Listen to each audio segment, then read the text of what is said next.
Os seres humanos foram criados para ter um relacionamento pessoal com Deus, relacionar-se face a face com o Criador, viver perto de Deus, ter vida eterna junto com Deus. Porém, após o pecado, ou seja, a queda dos nossos primeiros pais, o Senhor tem feito tudo para restaurar o relacionamento original, um relacionamento de amor. O pecado quebrou a relação com o Senhor Deus, mas o Senhor Deus está empenhado desde sempre, desde a queda de Adão e Eva. Ele está empenhado em restaurar esse relacionamento, que é um relacionamento de amor. Veja João 3,16, o verso áureo da Bíblia. Porque Deus amou o mundo de tal maneira que deu o seu Filho unigênito, para que todo aquele que nele crê não pereça, mas tenha vida eterna. O que é que motivou Deus? O amor de Deus. Motivou a entregar seu filho único, único na espécie. Deus Filho, para que nós pudéssemos então ser salvos. Salvar o homem é o negócio de Deus. A preocupação de Deus é salvar os seres humanos. Veja, irmãos, que verso lindo este Eclesiastes 3:11. O Senhor pôs a eternidade no coração do ser humano, sem que se possa descobrir as obras que Deus fez desde o princípio até o fim. Sem que o homem possa entender exatamente as obras do Senhor Deus, mas o Senhor Deus colocou a eternidade dentro do coração do homem. O que quer dizer isso? Ele pôs o senso de eternidade, o desejo, o anseio pela eternidade. Isso está dentro do nosso coração, dentro da nossa mente, e foi colocado por Deus. A ideia da eternidade. Entretanto, irmãos, nós estamos imersos no grande conflito cósmico entre o bem e o mal. As condições do nosso mundo mostram que nós estamos nesse conflito entre o bem e o mal. Somos parte do grande conflito que se desenrola ao nosso redor. E não somente ao nosso redor, esse conflito entre o bem e o mal também se manifesta dentro de nós. Mas com frequência não dedicamos tempo suficiente para refletir no alto preço pago para que tivéssemos novamente um relacionamento que Deus sempre desejou ter conosco. Qual foi o preço pago por Deus para possibilitar a restauração desse relacionamento? O sacrifício do Senhor Jesus Cristo, o sacrifício do Deus Filho. Muitas vezes ficamos tão obcecados com lutas e provações terrenas que nos esquecemos de que a palavra nos diz: a nossa cidadania, porém, está no céu, de onde esperamos ansiosamente o Salvador, o Senhor Jesus Cristo, que transformará o nosso corpo humilhado, tornando-o semelhante ao seu corpo glorioso. Esse texto é do apóstolo Paulo, a carta de Filipenses, do capítulo 3, versos 20 e 21. Ele fala sobre cidadania.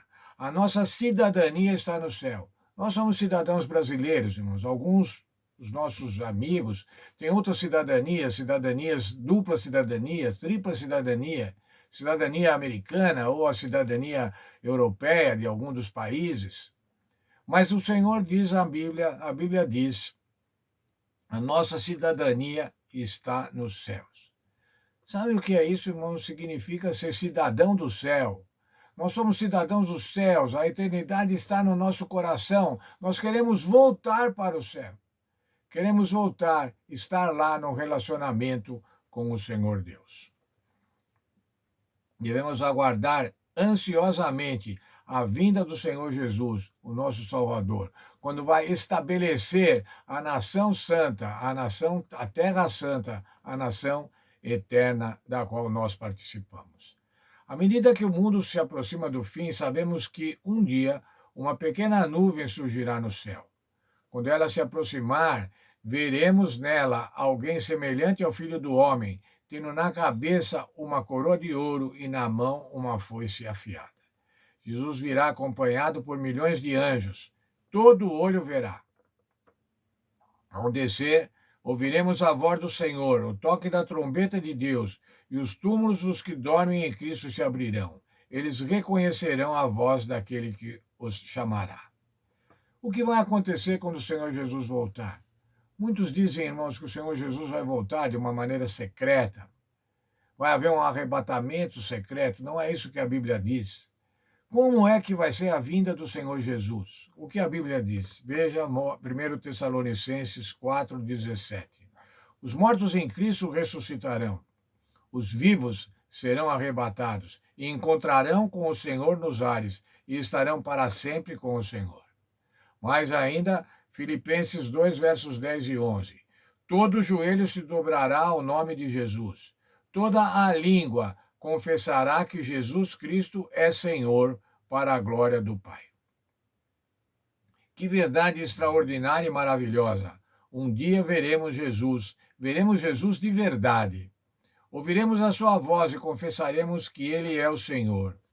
Aquele sobre quem lemos, a quem oramos e quem falamos a outros, aquele a quem por quem nosso coração anseia, nós o veremos face a face. Veja, irmãos, ver Jesus cara a cara. É isso que a Bíblia está dizendo. Podemos ter plena certeza disso, porque Deus é fiel e suas promessas são verdadeiras. É o Senhor Jesus que disse isso, é o Senhor Deus que inspirou o Espírito Santo para colocar isso na Santa Bíblia. E nós podemos então ter certeza, porque Deus é fiel. A Bíblia diz que o Senhor Deus não mente, é impossível que o Senhor Deus minta. Portanto, devemos crer plenamente, totalmente na promessa da volta do Senhor Jesus. Naquele momento, quando soarem as trombetas e todo olho contemplar Jesus, saberemos que valeu a pena esperar. Hoje estamos aguardando a volta do Senhor Jesus. Muitos passam por grandes provações, grandes perdas, grandes tribulações, aguardando a volta do Senhor Jesus. Será que vale a pena?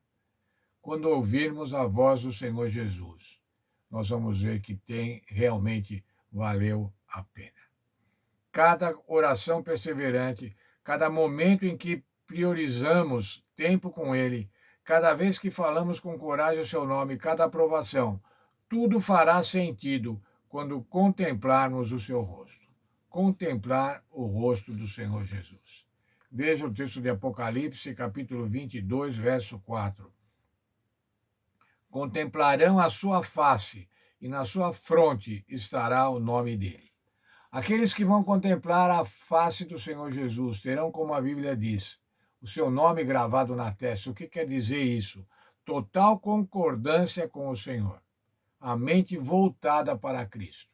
Hoje, irmãos, nós temos muitas distrações que nos impedem de ter a mente totalmente voltada para Cristo.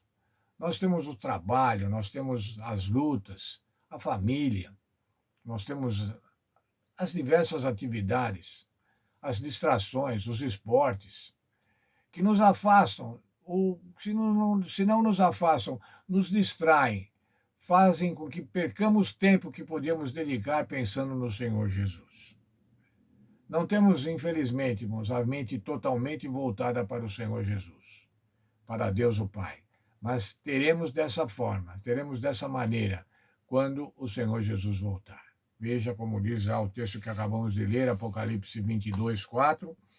Contemplarão a sua face e na sua fronte estará o nome dele. Que Deus abençoe, irmãos, que nós tenhamos este nome gravado na fronte, esse nome gravado na nossa mente. Mas que isso comece já. Não precisamos, irmãos, esperar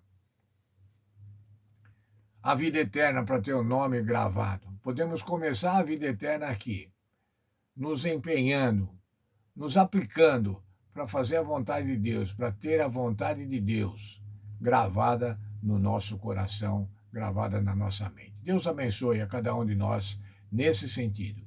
Ter na mente